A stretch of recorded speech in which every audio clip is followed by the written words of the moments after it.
Bonjour tout le monde, bienvenue dans ce nouvel épisode du Récap Crypto. Comme tous les lundis, vous le savez, on se retrouve ici sur la chaîne YouTube de Cryptos pour faire ensemble un débrief des principales actualités du marché des cryptos. Et au programme cette semaine, on va évidemment revenir sur cette affaire entre la SEC, le gendarme financier américain, et les principales plateformes d'échange de crypto-monnaies, Binance, Coinbase, etc. Mais on va évidemment parler d'autres sujets, notamment cet élan de solidarité pour l'enquêteur on-chain ZachXBT que vous connaissez peut-être. On parlera aussi de cette proposition d'ETF Bitcoin Spot de la part de BlackRock et puis tout un tas d'autres sujets. Avant d'aller plus loin, sachez que cet épisode du Récap Crypto est réalisé en collaboration avec la Blockchain Business School. Comme son nom l'indique, la Blockchain Business School est une école spécialisée dans la formation des futurs acteurs de l'écosystème du Web3 et de la blockchain. La BBS, c'est le produit de Pirates Lab, qui est un incubateur et accélérateur de startups qui opère dans l'univers du Web3 et qui a notamment participé au développement du protocole de staking Kiln, de NFT Factory, de Bubble Maps, de Smartling ou encore d'un projet que vous connaissez peut-être, Dogami. Et cet incubateur qui est bien implanté au sein de l'écosystème blockchain et Web3 et notamment en France, ainsi que ses fondateurs, ont remarqué un besoin croissant de personnes qualifiées et passionnées par le Web3, d'où l'idée de créer la BBS. À la Blockchain Business School, les formations s'articulent autour de 3 verticales.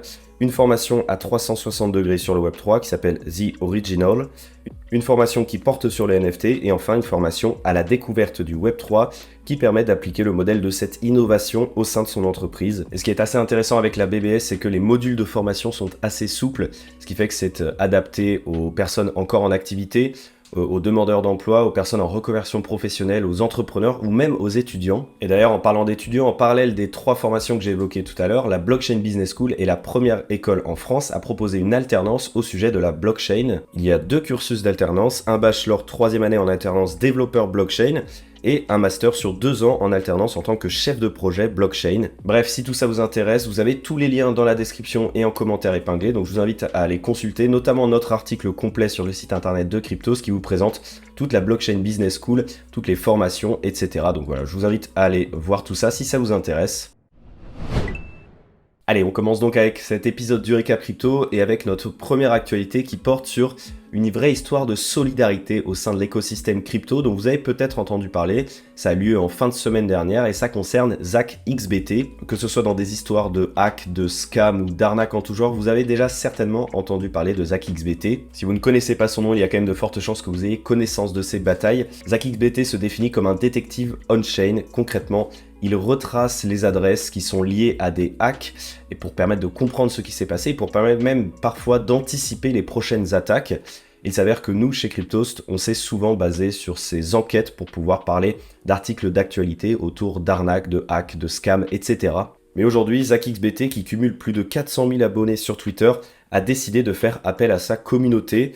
L'enquêteur on-chain est visé par une plainte judiciaire de Jeffrey Wang, plus connu sous le pseudonyme de Maki, à propos duquel il avait rédigé un article au mois de juin 2022. En gros, Maki reproche à ZachXBT un article de diffamation dans lequel il explique qu'il avait levé en 2018 20 000 ETH qu'il avait utilisé pour financer des dizaines et des dizaines de projets NFT qui s'étaient avérés être des scams. Évidemment, le principal concerné réfute les accusations, mais ZachXBT avait quand même étayé son article avec une énorme enquête on-chain et toutes les adresses qui appartiendraient à cet individu. Et donc en fin de semaine dernière, Maki a décidé de poursuivre ZachXBT en justice et de lui imposer de régler ça au tribunal si toutefois il avait les fonds disponibles pour pouvoir payer notamment les frais d'avocat.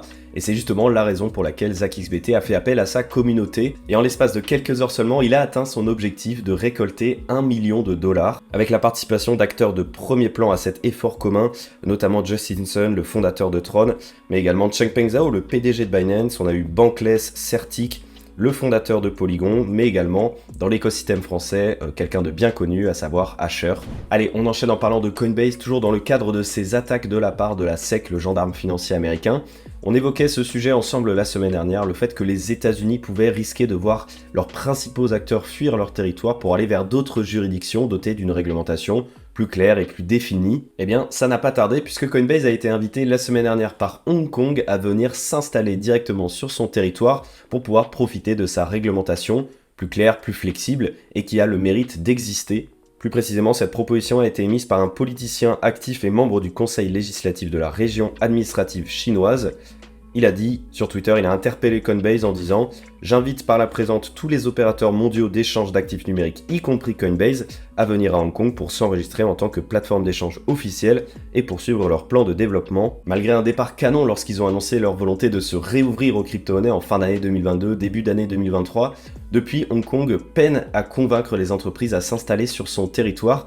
Seuls 10 ont décidé de signer une licence chez eux depuis l'annonce de cette licence, et c'est certainement la raison pour laquelle Hong Kong décide de passer à la vitesse supérieure et d'interpeller directement les entreprises de l'écosystème des crypto-monnaies et de profiter de ce flou réglementaire aux États-Unis et de cette bataille qui se joue entre la SEC et les principaux acteurs américains pour essayer de tirer son épingle du jeu. On enchaîne en parlant d'une actualité qui a fait pas mal de bruit la semaine dernière, mais qui a surtout surpris au vu du contexte. BlackRock, qui est le plus grand gestionnaire d'actifs au monde, vient d'effectuer une demande pour lancer un ETF Bitcoin Spot. Baptisé iShares Bitcoin Trust, cet ETF sera géré en collaboration avec Coinbase Custody, qui sera dépositaire de fonds et fixateur de prix, tandis que la banque BNY Mellon seront les dépositaires de liquidités. Si cet ETF est approuvé, il sera listé au Nasdaq, qui est quand même le deuxième plus important marché d'actions aux États-Unis. Et il faut noter quand même que c'est la 33e demande d'ETF Bitcoin Spot aux États-Unis, et tous ont été refusés par le passé. Et le contexte entre la SEC, qui aura justement le dernier mot sur l'approbation de cet ETF, et Coinbase notamment,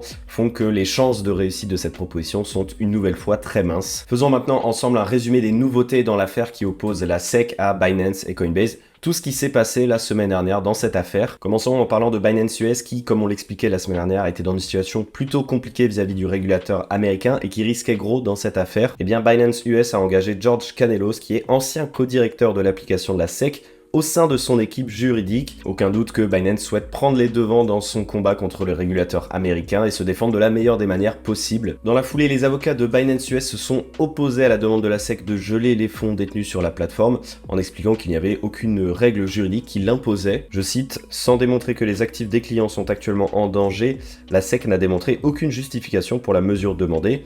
Pire encore, les préoccupations de la SEC ont déjà commencé à causer le préjudice contre lequel la SEC est censée protéger. » Pour terminer, les avocats de la plateforme ont expliqué qu'une telle décision de la SEC signerait directement la fin de la plateforme Binance US et donc nuirait directement à leurs clients. Et finalement, la SEC et Binance US, quelques jours plus tard, ont trouvé un accord pour ne pas geler les fonds des clients. Le juge en charge du dossier a évalué que les deux parties n'avaient pas une vision si éloignée de la meilleure façon permettant de protéger les fonds de ses clients. Toutefois, Binance US a annoncé avoir été dans l'obligation de licencier 50 employés à cause de ces affaires vis-à-vis de la SEC. En parallèle de ça, on a eu le broker eToro qui a annoncé via un communiqué que ses clients américains ne pourraient plus ouvrir de nouvelles positions sur les tokens Algo, Mana, Dash et Matic à partir du 12 juillet prochain. Et la société a évoqué les développements récents dans un paysage réglementaire qui évolue très vite. Et lorsque je vous présentais la semaine dernière cette affaire, je vous expliquais qu'il y avait aussi des enjeux politiques très forts aux États-Unis. Eh bien, on en a eu un nouvel exemple la semaine dernière. Le républicain Warren Davidson, qui est un membre du Congrès des États-Unis, a présenté une loi qui visait à restructurer la SEC et à évincer Gary Gensler de son poste de président.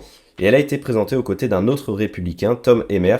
Et elle fait suite à la série d'abus de Gary Gensler. On commence à le voir, les républicains se positionnent derrière Coinbase et plus généralement derrière l'industrie des crypto-monnaies pour s'opposer notamment évidemment aux démocrates. Voilà, c'en est tout pour cet épisode du récap crypto. Avant de le terminer, je voulais vous préciser qu'il était encore une fois réalisé en partenariat avec la Blockchain Business School, cette école qui propose des formations dédiées au Web3, à la blockchain. Si tout ça vous intéresse, si vous souhaitez envisager une reconversion professionnelle, n'hésitez pas à aller jeter un coup d'œil dans la description ou en commentaire épinglé. Vous avez le lien vers leur site internet ou vers notre article complet qui résume tous les détails de cette école. Je vous souhaite de passer une excellente semaine et on se retrouve lundi prochain.